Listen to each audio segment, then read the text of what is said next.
হায় রে, টাকাগুলা সব দিয়ে দিলাম গাড়ির জন্য এতদিনের, সব টাকাগুলা দিয়ে দিলাম। ভাবতেছি দিব কি দিব না, টাকা দেখে গাড়ির কথাটা ভুলেই গেছিলাম।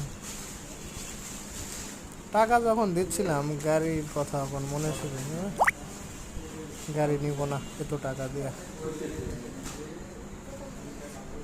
টাকা যখন গুণ দিছিল সবাই।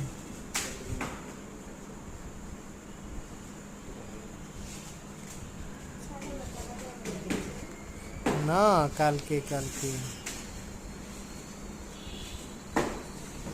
3,60,000 টাকা মাস 2 আগে কিনলে 3,35,000।